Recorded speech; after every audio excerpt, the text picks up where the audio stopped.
सारी संगत को नमस्कार। मैं आपको 1995 में लेके चलती हूँ, जब हमें पता चला कोई बाबा आए हैं क्योर करते हैं। बिल्कुल भी विश्वास नहीं हुआ, ऐसे कैसे बिना कुछ लिए दिए ये कौन है जो हार्ट और कैंसर ठीक कर रहे हैं लोगों का। उस ज़माने की बात है जब कोई बड़े मंदिर या दुगरी मंदिर की कोई स्थापना नहीं हुई थी और गुरुजी का ओरिजिनल डेरा जो जलंधर में आज भी है डिफेंस कॉलोनी में, वहाँ से गुरुजी आए थे। गुरुजी ने ग्रेटर कैलाश में दिल्ली में लोगों का कल्याण करने के लिए एक जगह किराए पे ली और वहाँ पे सभा लगती थी शाम के वक्त। कुछ महीने बीते, हम लोग नहीं गए क्योंकि डर होता था, संकोच होता था कि कोई तांत्रिक तो नहीं, तो कोई गलत तो नहीं, गलत जगह तो नहीं चले जाएंगे। उसके बाद जब फाइनली हम वहाँ पहुँचे तो मैं अपने बच्चे के लिए गई थी, जो मेरा बेटा 7 साल का था उस टाइम। उसके गले में क्योंकि पस पड़ जाती थी, वो हर महीने बुखार में तड़पता था और कई बार 102, 103 भी बुखार चला जाता था। अपनी टांगे मेरी बहुत दर्द करती थी, हिप से लेके टोस तक। मर्स पता नहीं चलता था, सारे इलाज करा चुकी थी। मन में ये था कि मेरा भी कल्याण हो। जब मैं सुन रही हूँ कि इतने इतने वो बीमारियाँ ठीक कर रहे हैं, तो ये तो उनके लिए कुछ नहीं। जब उस जगह हम गए तो गुरुजी ने बोला कि अपनी गाड़ी पीछे लगा लो, और वो हमें एम्पायर स्टेट लेके गए, जो किसी का ड्राइंग रूम डाइनिंग रूम था। सब ज़मीन पे बैठे थे, मैं तो बैठे नहीं पाई, तो मैं एक कोने में जाके खड़ी हो गई। वो अपने कमरे में चले गए और कुछ टाइम बाद सीधा मेरी तरफ आए और मुझे इशारा करके खड़े होने को बोला। मैं जैसे ही खड़ी हुई उन्होंने बोला 10। मैंने बोलना शुरू करा, मेरा मुंडा, तो उन्होंने बोला उसकी छोड़, अपनी बता, तुझे क्या प्रॉब्लम है। मैंने कहा जी मेरी टांगें बहुत दर्द करती हैं। कहते हैं यहाँ इतनी देर तू बैठी रही, तुझे दर्द हुई? एकदम से रियलाइजेशन हुई कि मैं तो थक के बैठ गई, मुझे खुद को नहीं पता था और कोई दर्द नहीं थी। तो कहते हैं आज के बाद नहीं होगी। आज 2025 आ गया, वो 1995 की बोली हुई बात, वो दर्द कहाँ गायब हो गई मुझे नहीं पता। गुरुजी ने मेरे बच्चे को इस तरीके से ब्लेस करा कि मुझे बोला गया उसको सोने का ओम बना दे और घर में चावल बनाना और खाना बंद कर दो। क्योंकि हमारी बहुत बड़ी जॉइंट फैमिली थी और एक ही रसोई चलती थी, तो मैंने धीरे से कान में उनके बोला, मैंने कहा जी जॉइंट फैमिली है कि मतलब शायद अपने हस्बैंड और बच्चों को मैं बोल पाऊँ, लेकिन बुजुर्गों को, बाकियों को मैं कैसे बोल पाऊँगी। तो उन्होंने बोला ठीक है, फिर तू, तेरा घरवाला, तेरे दोनों बच्चे सारी उम्र न चावल खाओगे ना बरतोगे, और हम नहीं करते। बेटा सोने का ओम पहने, तो मेरे मन में ये चल रहा था इतने छोटे से बच्चे को सोने की चेन अब पहनाऊं, तो आगे से हंस के कहते हैं पीले धागे में पहना दियो। फिर मैंने देखा कि ये शब्द तो मैंने बोले भी नहीं। उन्होंने मेरा दिमाग पढ़ा कि वो माइंड रीड कर सकते हैं, वो दिमाग पढ़ सकते हैं। तो बाद में ये बात बिल्कुल स्पष्ट हो गई कि हाँ, वो दिमाग भी लोगों के पढ़ सकते थे। आपकी ज़िंदगी के बारे में अगर गुरुजी खुलासा करना चाहते थे तो वो आपका पीछा, आपका आगा, सब कुछ बता देते थे। आप जो जो एक्सपीरियंस कर रहे थे ज़िंदगी में उस दौरान, उनको सब कुछ पता था। मैंने कभी भी अपने घर के बारे में, अपने बारे में कुछ नहीं गुरुजी को बताया। जब वो जलंधर वापस चले गए तो हम वहाँ गए उनको थैंक यू बोलने के लिए। उनके डेरे पे कोई सभा नहीं लगती थी, जिसको वो आज्ञा देते थे सिर्फ वही लोग अंदर जा सकते थे। आज्ञा मिली, हम अंदर गए। गुरुजी ने दिल्ली वापस जाने से रोका और अगले दिन बुलाया। जब अगले दिन बुलाया तो हम उनके हिसाब से 1 घंटा लेट आए, क्योंकि 10 बजे द्वार खुलता था, 11 बजे वो गद्दी पे आते थे, तो हम 11 बजे पहुंचे। ना कोई टेप रिकॉर्डर लगा हुआ था, ना कोई शब्द बज रहा था, लेकिन गुरुजी पूरे तैयार होकर अपने सिंहासन पे बैठे हुए थे।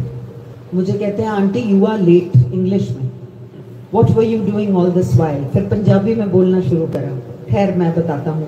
2 आलू के परोठे खाए, 1 कटोरी दही के साथ, आधा गिलास पानी पिया, टेबल पे रखा, फिर टॉयलेट गई। उसके बाद बहन के पीछे वाले कमरे में गई, जहाँ तेरा काला सूटकेस पड़ा था। तेरी लड़की की ड्रेस तुझे पसंद नहीं आई, तूने निकाल के ऑरेंज ड्रेस उसको पहनाई। और उसके बाद सारे कमरों में जाके सबको कलेक्ट करा, फिर टेबल पे आई, आधा ग्लास जो छोड़ा था खत्म करा, फिर टॉयलेट गई और पूरा 1 घंटा गुरुओं के पास लेट आ रही है। गुरुओं को वेट नहीं कराएगा। अब मेरा मुंह खुले का खुला रह गया और उन्होंने अगले शब्द जो बोले, मैंने रात को तेरी फाइल खोल दी। फिर मुझे पूछा गया कि तूने IAS करना था, तूने क्यों नहीं किया? ये सिर्फ मुझे और मेरी माँ को पता था कि मैं एक IAS ऑफिसर बनना चाहती थी, लेकिन मेरी शादी हो गई तो वो प्लान शेल्फ हो गया। गुरुजी को वो बात जो सिर्फ माँ और बेटी के बीच में थी, वो बात उनको पता कैसे थी? मैंने तो कभी बताया भी नहीं। काफी सारी औरतों ने गुरुजी को वहां जालंधर में पूछा कि हम कौन सा पाठ करें। किसी को बताया गया तू गीता पढ़ ले, किसी को बोला शिव पुराण पढ़ ले, किसी को बोला जपजी साहब कर ले, किसी को बोला कि तू कुछ कर ले। उन्होंने अलग अलग बताया। सारे उठ के अंदर चले गए। मैं और गुरुजी और मेरी बच्ची वहीं बरामदे में बैठे रह गए। मैंने सोचा शायद यहाँ पूछते होंगे, मैं नहीं थी। मैं धीरे से आगे हुई। मैंने कहा जी मैं कौन सा पाठ करूँ? तो कहते हैं सवेरे उठती है, बच्चों को स्कूल के लिए तैयार करती है, ये तू कर रही है अपना पाठ। सिर्फ किताबी पाठ नहीं होता, ये भी तेरा पाठ है। जब बच्चे बड़े हो गए तो एक दिन बोले कि शिव पुराण पढ़ लिया कर। हर पन्ना एक ब्लेसिंग है, समझ आए ना आए, हर पन्ना गुरु का दिया हुआ है। बीच में ब्रेक भी लग जाता है, फिर चालू हो जाता है, तो वो गुरु की ही मर्जी और मेरी कुछ लापरवाही मैं ज़रूर कहूँगी, लेकिन जो भी है वो एक ब्लेसिंग के तौर पे दिया है। गुरु जी ने अपना एक प्रोसेस बताया। उन्होंने बोला मेरे ब्लेसिंग्स देने के तरीके बतेरे हैं। कितने तरीके तो ऐसे हैं, मैं लोगों का कल्याण कर जाता हूँ और लोगों को पता भी नहीं चलता। फिर उन्होंने बोला वो गुरु ही क्या जो 10 के जो बता के कल्याण करे। मेरे कितने कल्याण करने के तरीकों में से एक ये भी है, जो बोलता है उसका भी भला, जो सुनता है उसका भी भला। दोनों तरफ मेरी ब्लेसिंग्स चल रही होती हैं। वो पता करना तुम्हारा काम नहीं है, तुम अपनी ब्लेसिंग्स लो। फिर गुरुजी ने एक दिन बताया गुप्त पाठ गुप्त दान। एक हाथ को पता न चले कि दूसरे हाथ ने क्या दिया, और साथ बैठे को पता न चले कि आप पाठ कर रहे हो। मुझे और मेरे हस्बैंड को उन्होंने एक दिन अपने कमरे में बुलाया और बोला ओम नमः शिवाय, शिव जी सदा सहाय, शिव वो मैं हूं। और उन्होंने वो हमें दीक्षा दी। जब जब हम वो बोलते हैं, गुरु जी अपनी शक्ति एनर्जाइज करते हैं। जब जब हम वो बोलते हैं तो गुरु वहां उपस्थित हैं, और वो सारी शक्ति जो यूज हो रही है हमारी नहीं है, वो गुरु की है। गुरु अपनी शक्ति आपको दान में दे रहे हैं, वो आपका काम कर रहे हैं। आपको जो भी उनको ठीक लगे वो दे रहे हैं। ये नहीं कि आपको क्या चाहिए। मैंने एक बार उनसे कहा गुरुजी मैंने तो ये सुना है कि आपसे मांगते नहीं हैं, तो मैं तो अपने बच्चे के लिए, अपनी टांगों के लिए, अपने माँ बाप के लिए, उनके मर्ज के लिए मैं हमेशा आपसे मांगती आई हूँ। तो उन्होंने आगे से सीधा सा जवाब दिया, ये मांगना नहीं होता, इसके लिए मैं हूँ। मांगना होता है मैं ललमारियाँ, मटीरियलिज्म। आप वो मटीरियलिज्म अगर गुरु से नहीं मांगते तो आपकी सोच से भी ज्यादा वो आपको बख्शेंगे। गुरु जी के अल्फाज थे, तुम मांग के अपना आधा कर दोगे, अगर तुम मेरे ऊपर छोड़ते हो तो तुम्हारे क्या, तुम्हारे बच्चों के बच्चे भी ब्लेस हो जाएंगे, क्योंकि मैं पूरा आगे तक देख सकता हूं और वो मैं देख के ब्लेस करूंगा। तो इसलिए मांगना नहीं, क्योंकि हमें खुद को नहीं पता कि हमें क्या चाहिए। अरदास अगर रखें तो गुरु जी ने ये समझाया कि अरदास किसी भी चीज के लिए एक बार करते हैं गुरु से, बार बार उसी चीज को दोहराते नहीं हैं, क्योंकि गुरु पहली ही बार में सुन लेते हैं। उसका रिजल्ट आपके आगे नहीं आ रहा या उसका कोई समाधान नहीं आ रहा, वो भी आप ही के लिए देरी है, आप ही का कुछ भला है।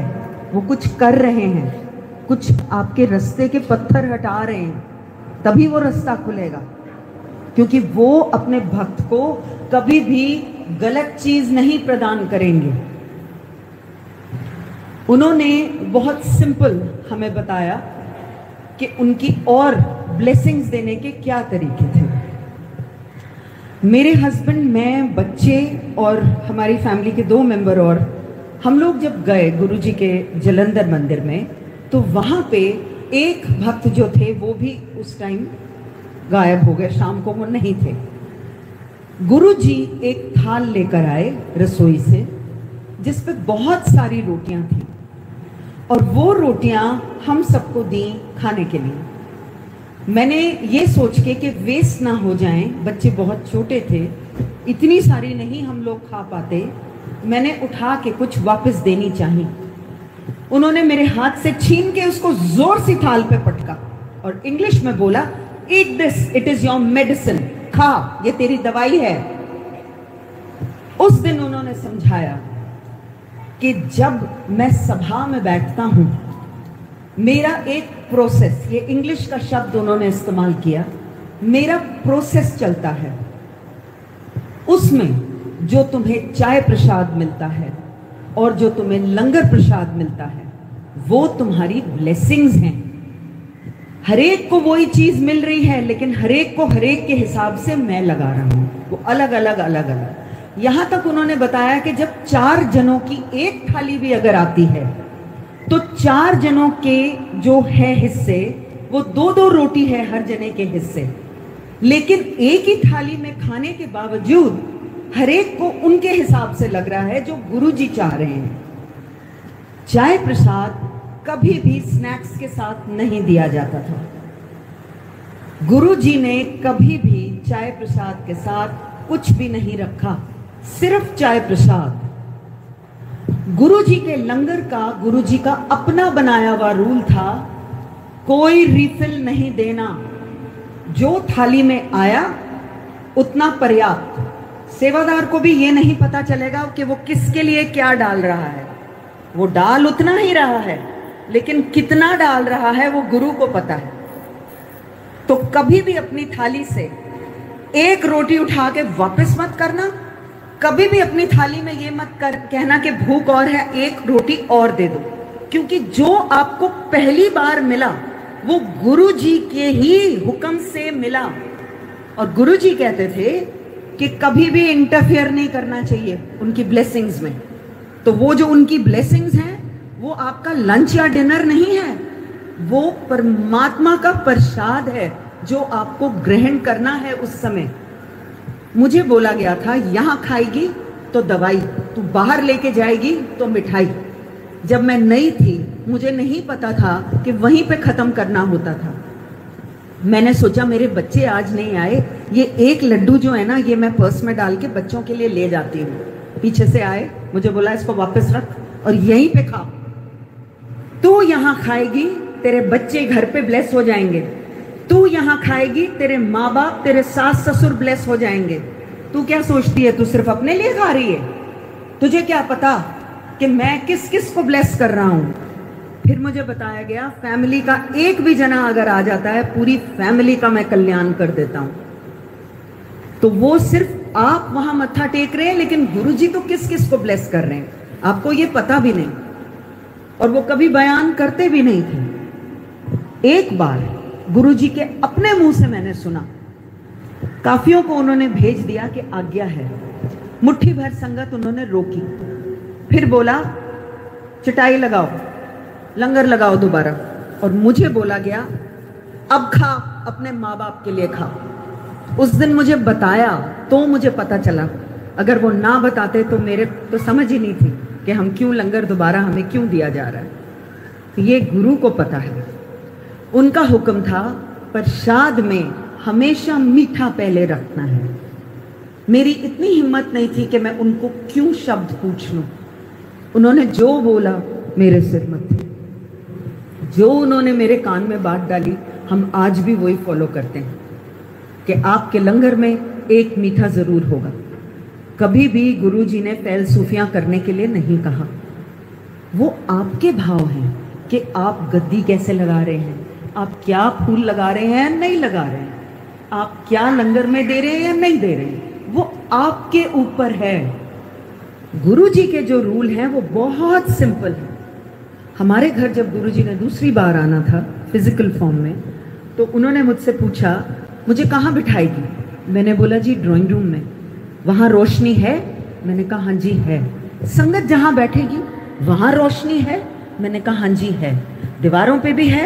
मैंने कहा हाँ जी गुरुजी है। उनका ये मतलब था कि जहाँ मैं बैठूंगा और जहाँ मेरी संगत बैठेगी वहाँ चानन होना चाहिए। वो बात अलग, जब कहीं बत्ती चली जाए और किसी के पास कोई बैकअप नहीं है, वो किसी का भी मैं कहूँगी कि वो किसी का कसूर नहीं है, लेकिन जहाँ तक हो सके हम वो तो कर सकते हैं जो हमारे गुरु ने खुद अपने मुंह से बताया। लोग डेकोरेशन के लिए कभी उनके ऊपर लाल, नीली, पीली, हरी जैसी मर्जी लाइट फेंक रहे हैं। आप ये सोचें वो यहाँ विराजमान हैं, वो जिंदा हैं, वो स्पिरिट में हैं। और अगर गुरुजी हैं, क्या आपको अच्छा लगेगा कि उनकी आंखों में कैसी लाइट जा रही है? उन्होंने जैसा बताया अगर हम वैसा ही करते रहें तो हमारे लिए अच्छा है, क्योंकि महाराज की बोली भी वो बात है जो मैं आपसे शेयर कर रही हूँ। किसी का भी मुझे नहीं लगता पुरानी संगत में से इतना जिगरा होगा कि वो अपनी तरफ से कोई दो लाइन लगा दे। कोई नहीं लगाएगा। जो इतना सा भी गुरुजी के बारे में अगर जाने हों तो नहीं, इतने बड़े महापुरुष का निरादर नहीं करते कुछ अपनी तरफ से डालकर। मुझे बताया गया जे मैं तेनू दसांगा तेनू की है, तेरे पैरों तले जमीन खिसक जाएगी। मैंने हाथ जोड़ दिया। मैंने कहा जी महाराज मुझे कुछ नहीं बताना, मुझे कुछ भी पता नहीं करना, आप सब कुछ कर सकते हो, आप बस मुझे ठीक कर देना। तो उन्होंने मुझे बोला मैं 5 साल बाद बताऊंगा। मैंने कहा जी 5 साल बाद भी आप मुझे मत बताना। मुझे 9 दर्शन का हुक्म मिला 5 साल, किसी को बताना नहीं था, बच्चों को भी नहीं, सिर्फ हस्बैंड को पता। 5 साल जब पूरे हुए मेरे मन में एक ख्याल आया कि गुरुजी आप प्लीज़ कुछ भी करके अपनी एक फ़ोटो मुझे दीजिए। जबकि गुरुजी के ही हुक्म से कभी भी मैगज़ीन में या अखबारों में, टीवी पे देना अलाउड नहीं था। मेरे हस्बैंड एक ही मैगज़ीन लेते थे और उसी मैगज़ीन में छप के उनकी एक फ़ोटो आई। वो फ़ोटो मैंने निकाल के पन्ना बेड साइड ड्रॉर में रख लिया और हुक्म की मैं वेट कर रही थी। एक दिन मेरा सांस उखड़ गया, ना मैं ठीक से ब्रीद इन ब्रीद आउट कर पा रही थी। बहुत मुश्किल से मैंने अपनी माँ को और हस्बैंड को फ़ोन करके बस इतना बोल पाई, कांट ब्रीद। मेरी मदर इन लॉ पूरे हो चुके थे। मेरा बेटा, मुझे बताया गया बाद में, ऑक्सीजन सिलेंडर लेने गया पास के अस्पताल में और बेटी भागी नेबर के हेल्प लेने के लिए। मैं कमरे में अकेली थी। मैंने बहुत मुश्किल से वो दराज में से गुरुजी की वो फ़ोटो निकाली और ये बोला, गुरुजी मैनू साह नहीं आ रहा, मुझे सांस नहीं आ रहा। बड़ी अजीब सी एक सेंसेशन मेरे गर्दन के पीछे हुई और मुझे सांस आया। मैं अस्पताल ले जाई गई और वहाँ पे मैंने नर्स से जब पूछा इशारे से मैं कहाँ हूँ, क्योंकि नाक पे एक ऑक्सीजन मास्क लगा हुआ था, उन्होंने बोला ICCU। मन में ये ख्याल आया कि जब मेरा अंत आया, ना मेरा घर वाला काम आया, ना मेरे माँ प्यो, ना मेरे बच्चे, ना कोई हो, सिर्फ मेरा गुरु काम आया। जब गुरुजी के सामने खड़ी थी तो कहते हैं क्यों फिर, ना घर वाला कम आया, ना माँ प्यो, ना बच्चे, ना कोई हो, तेरा गुरु कम आया, ले तेरी सेकंड लाइफ तू ऐश। फिर उन्होंने बताया गुरु अपनी कमाई के युगों युगों के तप से भीजे होते हैं। उनकी इतनी कमाई होती है कि वो अगर चाहें अपनी कमाई में से किसी को निकाल के जीवन दान देने के लिए तो वो दे सकते हैं। और मैंने तुझे अपनी कमाई में से दिया। जो आगे मेरा जीवन उन्होंने दिया मुझे, वो मेरी एक दीक्षा, एक भिक्षुक की तरह मैंने वो अपनी झोली में ली। वो जीवन दान गुरुजी का दिया हुआ है। और गुरुजी ने मुझे ये बताया था एक डॉक्टर के सामने, मर चली सी मैं बचाया। उनके लिए कोई भी बीमारी ठीक करना मुश्किल बात नहीं है। कोई भी चीज जिंदगी में अगर सीधी ना चल रही हो, उसको सीधा करना गुरुजी का काम है। वो करते हैं, आपके रास्तों के रोड़े वो हटाते हैं। टेस्ट हमारे तब होते हैं जब उसमें कुछ देर होती है। काम बनने में जब देर होती है, वो सबसे बड़ा टेस्ट होता है। हर जना इससे गुजर चुका है और गुजर रहा है। तो वो जब वक्त आता है, उस समय सबसे ज्यादा जरूरी है कि आप गुरु के चरण छोड़े ही ना, आप जरा सा भी डाउट अपने मन में लाए ना कि गुरुजी आप सुन भी रहे हो कि नहीं, आपने सुनी मेरी बात कि नहीं, मेरा क्या होगा। आपने ऐसे विचार अपने मन में लाने ही नहीं हैं। गुरुजी कहते थे, तू ना बनी ऐसी मास्टरनी जो इफ एंड बट कर दिया ने। So I was not suppose to bring ifs and buts in my mind. कहते थे वो किंतु परंतु नहीं करना कि ये ऐसे नहीं तो ऐसे, ऐसे नहीं तो अरे वो हो गया, फिर कुछ भी नहीं। बिल्कुल एक कोरे कागज की तरह आप गुरु के सामने बैठ जाइए। जो आप उनके आपने आपके पन्ने पे जो लिखना है उन्होंने लिख ही डालना है। आप उसे माने ना माने वो मनवा के छोड़ेंगे। और कभी भी गुरु को चिट्ठी नहीं लिखते, ये मुझे गुरुजी ने बताया था।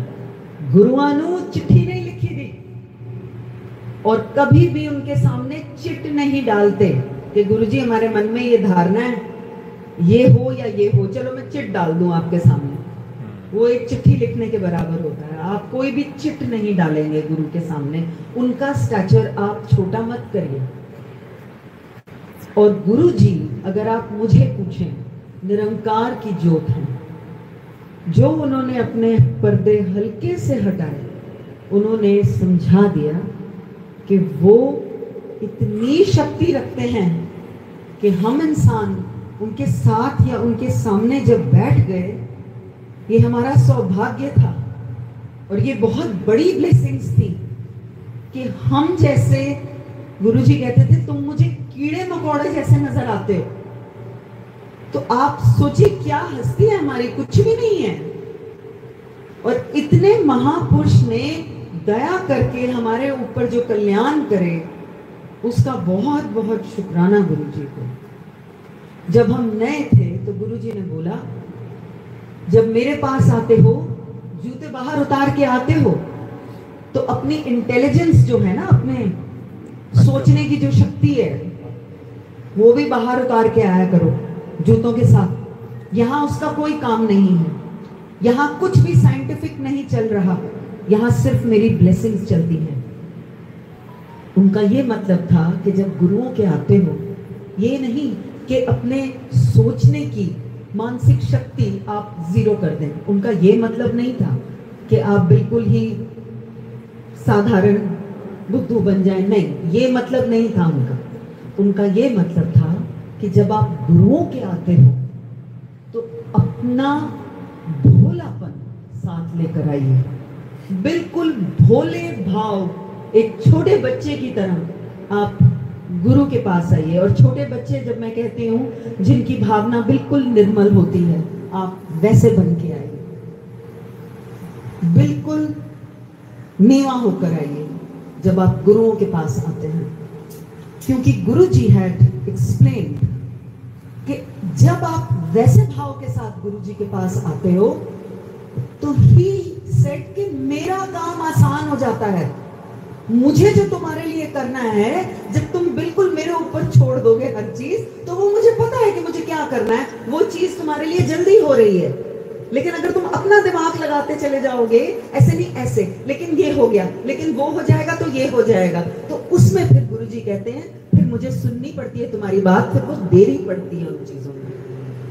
So you have to be absolutely at the Guru's feet. फिर हमें बताया गया सरेंडर टू मी। इंग्लिश का शब्द उन्होंने इस्तेमाल किया और मुझे बोला सरेंडर कर तू मेरे को, फिर वेख नजारे। कि जो मेरी सोच है वो मैं एक तरफ रख के और इस गुरु के चरनी लगूं और मैं सब कुछ इनके ऊपर छोड़ दूं, वो सरेंडर था। जिस दौर से जिंदगी गुजरी है और गुजर रही है, वहां मेरे लिए सरेंडर बहुत जरूरी है। क्योंकि अगर मैं वो नहीं करूंगी तो मैं खुद डूब जाऊंगी। तो आई हैव टू सरेंडर। वो इतने साल बोली हुई बात अब समझ में आती है कि सरेंडर मीन्स लेट गो, गुरु पे छोड़ दो। जो चीजें समझ ना आए गुरु पे छोड़ दो, वो अपने आप देखेंगे, वो उनकी रिस्पॉन्सिबिलिटी हो जाती है, वो अपने आप देखेंगे। एक दिन मुझे कहा डॉक्टर अपना काम करेंगे, मैं अपना काम करूंगा, दवाई भी तब लगती है जब मैं ब्लेस करता हूं। तो जो डॉक्टरी इलाज किसी का भी चल रहा हो, वो अपना डॉक्टरी इलाज जारी रखेंगे। ये नहीं कि हम लंगर खाया है तो आज की दवाई रहने दो, नहीं, वो दवाई लेनी है। लंगर में जो भी आएगा, गुरु जी के शब्द हैं, लंगर को प्रसाद की नजर से देखना, कभी भी पदार्थ की नजर से मत देखना कि ये दाल है, ये सब्जी है, ये रोटी है, ये मीठा है, नहीं, उसको सिर्फ मेरी ब्लेसिंग जान के और ग्रहण कर लेना। तो वो आपके डॉक्टरी इलाज में अगर उस लंगर की कुछ किसी भी चीज की कुछ हो, ये खट्टा नहीं खाना या कुछ, लंगर में आपको कोई मनाही नहीं है अगर वो गुरुजी ने भोग लगा दिया है तो। उसके बाद हमें ये बोला गया जानवर मर के भी काम आ जाते हैं, उनके बटुए बन जाते हैं, बेल्टें बन जाती हैं, पर्स बन जाते हैं, खाने के भी काम आ जाते हैं, लेकिन इंसान मर के किस काम का? अगर वो जीते जी भगवान का नाम याद कर ले तो उसके लिए इतना ही काफी है। इसलिए शुक्राना करना चाहिए। And then he taught me, he said आंख नाक मुंह कान तेरे आगे लगे हैं, पीछे क्यों नहीं? इस चीज का तू शुक्राना कर। तो जो चीजें हम सोच लेते हैं कि भगवान ने तो ऐसे ही बनाया और ये चीज तो हमारे लिए है ही है, तो वो चीज भी गुरुजी ने सिखाई, उसका भी शुक्राना करो। अगर वो ना हो फिर क्या करोगे? हमें नजर आता है कि हमारा आधा ग्लास भरा हुआ है, आधा खाली है। गौर हम कर रहे हैं कि ग्लास आधा खाली है, आधा भरा हुआ जो है वो भी प्रभु की ही मर्जी से है। अगर उसका हम शुक्राना कर लेते हैं, आधा तो भरा हुआ है, शायद वो बाकी का हमारे लिए हो ही ना, शायद बाकी का हमारे को नहीं ग्रहण हम कर पाए। जो प्रभु ने दिया उसको बिल्कुल अपना प्रसाद समझ के आप ग्रहण करिए। और कभी भी आप अगर अपने घर में गुरु जी की कोई गद्दी नहीं लगा पा रहे, बिल्कुल भी संकोच ना करें, गुरु को अपने दिल में रखें। गुरु जी प्यार के भाव के भूखे हैं, उनको कोई फर्क नहीं पड़ेगा। आप गुरु को प्यार आदर मान दीजिए, उनके लिए उनका भक्त हमेशा हमेशा आगे। ऐसा गुरुजी से ही सीखा हमने।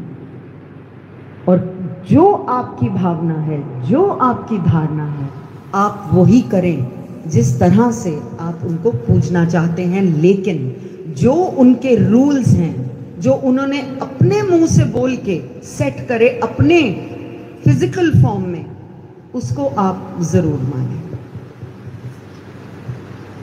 तो आप सब बहुत ब्लेस्ड हैं और सुनने के लिए बहुत बहुत धन्यवाद। आंटी बोलते जाइए प्लीज। आंटी बोलते जाइए प्लीज।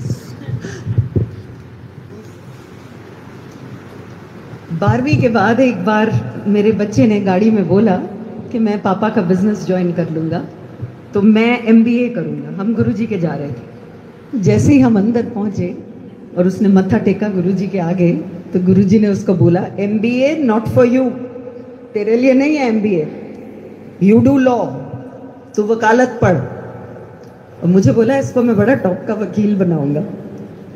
पढ़ाई चालू हुई, मुश्किल लगी।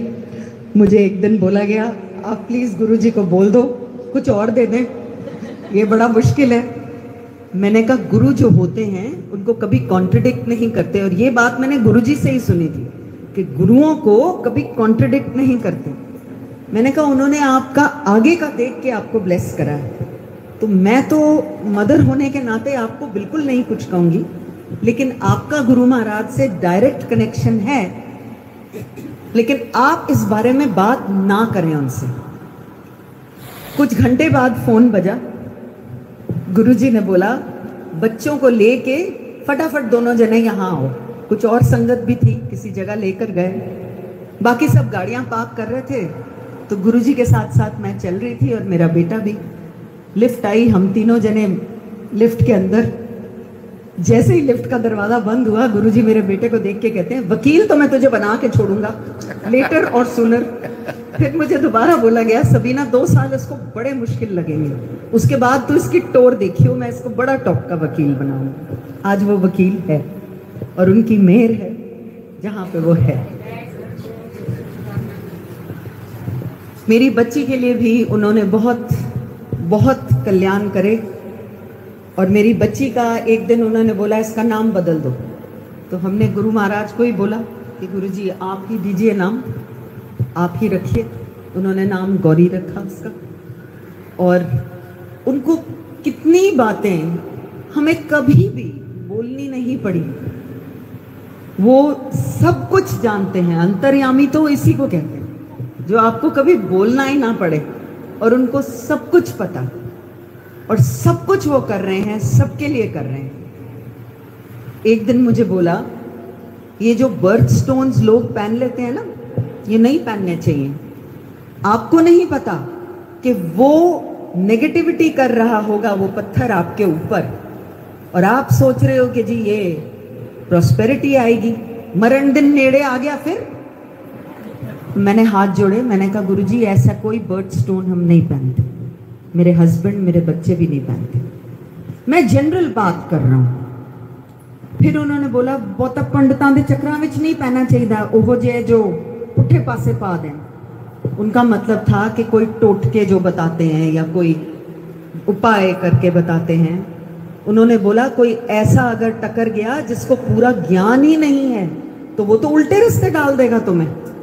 मैंने फिर हाथ जोड़े कि गुरुजी मेरे हस्बैंड, मैं और हमारे बच्चे ऐसी कोई जगह नहीं जाते, ना ही किसी ऐसे इंसान को जानते हैं। ओहो, मैं जनरल गल कर रहे हैं। मैं उस जमाने में सोचती थी ये मुझे जनरल बातें क्यों बता रहे हैं। आज समझ आती है कि general is generally for the people who are listening. कहीं उन्होंने चले जाना, उनकी मौज इस तरीके की होती थी कि अगर वो चल के कहीं जा रहे हैं, रास्ते में जो बैठा है, गरीब भिखारी, हर जना ब्लेस होता चला जा रहा है। एक बार उन्होंने बताया, अगर भिखारी को कुछ नहीं देना तो कभी भी गलत अल्फाज मुंह से नहीं निकालना, फटकार नहीं निकालना, हाथ जोड़ देना, मुंह से कुछ बोलना मत। तुम्हें नहीं पता कौन किस भेष में कभी आके खड़ा हो जाए। हाथ जोड़ना, वो अपने आप चला जाएगा। फिर एक दिन बताया गया कि जब घर में पार्टी होती है तो घर के जो हेल्पर होते हैं उनका जो खाने का शेयर होता है वो पार्टी से पहले सुच्चे में से निकाल के अलग रखो। ये नहीं कि जब पार्टी खत्म हो जाएगी उनको बचा कुचा दे दोगे, उनका हिस्सा पहले निकाल के रखो। जैसे जैसे उन्होंने बताया हमने वो किया। और मेरी मदर को एक बार रिपोर्ट आई, suspected tuberculosis of the small intestine और रेक्टम कोलोन कैंसर। मेरी मदर बहुत स्टॉन्च शिरडी साईं भक्त, हमारी पूरी फैमिली। गुरुजी ने हमें तो समझा दिया कि एक ही जोत है। मम्मी को कुछ टाइम लगा, तो उस दिन जब अस्पताल में गए, उनके और टेस्ट होने थे, तो मैंने बोला साईं भली करेंगे। तो आगे से कहती हैं गुरुजी भली करेंगे। तेरे पास कोई छोटी सी फोटो है तुझे गुरुजी ने जो दी थी तो मुझे दे दे। तो मैंने उनके हॉस्पिटल वाले रोब पे वो लगा दी और डॉक्टर से परमिशन ली कि प्लीज़ उतारिए मत। जब उनकी रिपोर्टें आई उस टेस्ट के बाद, तो सारी नलियां ऊपर नीचे की क्लियर। डॉक्टर ने भी ये बोला पता नहीं कहाँ गायब हो गया। डायबिटीज़ थी उनको। तो गुरुजी को जब थैंक यू बोलने गई तो मत्था टेका उन्होंने, और गुरुजी ने धीरे से उनको बोला जा अपनी डायबिटीज़ चेक करा ले। मम्मी ने चेक कराया और मुझे फ़ोन करके बोला इतने सालों से मेरी कभी भी नॉर्मल लिमिट में नहीं आती थी, ये नॉर्मल लिमिट में आ गई है। गुरुजी ने बाद में बताया दवाई खाती रहेगी ठीक रहेगी। मेरे फादर को बताया गया था 90s में कि लिम्फोमा है, कैंसर है लिम्फ ग्लैंड्स का, और अस्पताल वालों ने 3 महीने दिए उनको जिंदा रहने के लिए। और गुरुजी आए हुए थे दिल्ली, इजाज़त मिलती थी तो ही आप अंदर जा सकते थे, क्योंकि उस ज़माने में कोई मंदिर की स्थापना तो हुई नहीं थी। इजाज़त मिली, हम अंदर गए, देखा गुरुजी बहुत औखे हैं। हमें पता था ये किसी न किसी का कष्ट अपने शरीर पे खींचते हैं, दर्दें सहते हैं लोगों की। हम कुछ नहीं बोल पाए और मेरे हस्बैंड और मैं वहाँ से चले आए। गुरुजी का कुछ दिन बाद फ़ोन आया कि मैं कहीं जा रहा हूँ और वहाँ पे पहुँचो, किसी के घर हाउस वार्मिंग की सेलिब्रेशन थी। मैं बिठाई गई गुरुजी के साथ। गुरुजी ने इशारा करा बैठ जाए यहाँ पे, लेकिन उसके बाद उन्होंने मेरी तरफ देखा नहीं। दूसरों से हंस के बात कर रहे हैं, जोक्स क्रैक कर रहे हैं। मैंने यही सोचा मेरे फादर हॉस्पिटल में हैं, हमारी भी ड्यूटियाँ वहाँ लगती हैं, उस माहौल से निकाल के यहाँ लाए हैं क्यों? बिल्कुल मन नहीं है। एकदम से मेरी तरफ देखा और ऐसे करके बोला, तेरे प्यो का कैंसर ठीक कर देता है, मैं तेरे पापा का कैंसर ठीक कर दिया मैंने। अस्पताल में वो रिपोर्टें कैंसर जो दिखाती थी वो क्लियर हो गया। हमने पापा को दूसरे अस्पताल में शिफ्ट करा। वहाँ उनकी मेमोरी चली गई, याददाश्त चली गई, बिल्कुल भी अपने बीवी बच्चों को नहीं पहचान पा रहे थे। फिर गए गुरुजी के पास। वहाँ जाके गुरुजी ने एक तोड़ बताया, काले चने प्रवाह कर दो। ये सिर्फ मेरे फादर के लिए था। काले चने प्रवाह करने के लिए जिनको भेजा, 2 दिन हुए, कुछ नहीं हुए, तो गुरुजी के पास वापस आए। गुरुजी ने बोला चने प्रवाह नहीं हुए, दोबारा करो। तो उनसे पूछा कि आपने क्या किया? उन्होंने बताया कि प्लास्टिक का जो थैला था वो गांठ लगा हुआ ही पानी में मेरे से गिर गया। तो वो प्रवाह करने का मतलब होता है कि चनों को आप बहाव दें पानी में, वो बहाव तो दिया ही नहीं। दोबारा किया, मेरे फादर रिवाइव हुए। 86 इयर्स के हैं और उनकी मेमोरी इतनी तेज़ है कि वो अपने बच्चों को पीछे छोड़ सकते हैं। ऐसा सिर्फ एक पहुंचा हुआ महापुरुष कर सकता है, जो परमात्मा की ही एक ज्योत है।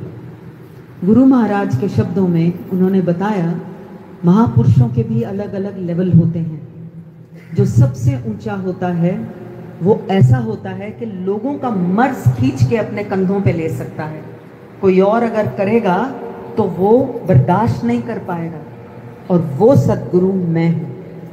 और उनके शब्द थे, कोई प्रैक्टिकल मेरी तरह करके दिखाए, कि लोगों का मर्ज अपने ऊपर लेके दिखाए।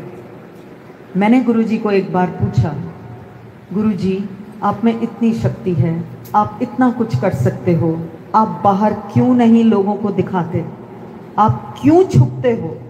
तो उन्होंने बोला, जो असल होगा वो हमेशा अपने आप को लुकाएगा, और जो बिना शक्ति के है वो सिर्फ अपने भाषण देगा और अपना प्रचार करेगा। और फिर उन्होंने बताया कि संसार में ढोंगी भी होते हैं, तो ये बच के रहना होता है। और गुरुजी ने प्रैक्टिकल हरेक के लिए करके दिखाया। उन्होंने बहुतों की जिंदगियां संवारी और आज भी संवार रहे हैं। अब वो स्पिरिट फॉर्म में है। जो स्पिरिट फॉर्म होती है उसकी कोई मर्यादा नहीं है। जैसे गुरुजी ने बताया, हार्ड मांस का मैं सामने बैठा हूँ, हड्डी और मांस का मैं सामने बैठा हूँ। लोगों ने इंसान समझ लेता, लोगों ने इंसान समझ लिया। बहुत बाद में समझ आएगी कि मैं क्या हूँ। तो वो चीज़ आज समझ में आती है कि वो अपनी मर्यादा में थे। उनके शब्द थे कि ये इंसान की जूनी जो है इसकी मर्यादा है, और अपनी मर्यादा का मैं उल्लंघन नहीं कर सकता। उस मर्यादा में रह के वो कई काम कर सकते थे, और कई काम के लिए अलग अलग उनके तरीके थे। जैसे मुझे 9 दर्शन जब उन्होंने दिया तो बाद में उन्होंने बताया कि तू सामने रहती शायद मैं तुझे नहीं बचा सकता, इसीलिए तुझे दूर भेज के मैंने तेरा कल्याण किया। तो वो उनके अलग अलग तरीकों में से एक। और उन्होंने बताया तो मुझे पता चला, नहीं तो मुझे तो पता ही नहीं चलना था। आप सब जुड़े रहिए, आप सब गुरु जी से प्यार से ध्यान लगाइए, क्योंकि जो भी वक्त हमारा है इस धरती पर, आप कहेंगे कि जी हर समय तो हम प्रेयर नहीं कर सकते। उन्होंने प्रेयर के लिए भी एक बहुत आसान तरीका बताया। उन्होंने कहा पाठ किधरे भी कर सकते हो, आप सोते जागते, गाड़ी चलाते, घर में काम करते, घर के किसी भी कमरे में आप भगवान को याद कर सकते हो, कोई मनाही नहीं है। तो ये तो सबसे आसान तरीका है कि आप भगवान को कभी भी याद कर सकते हैं।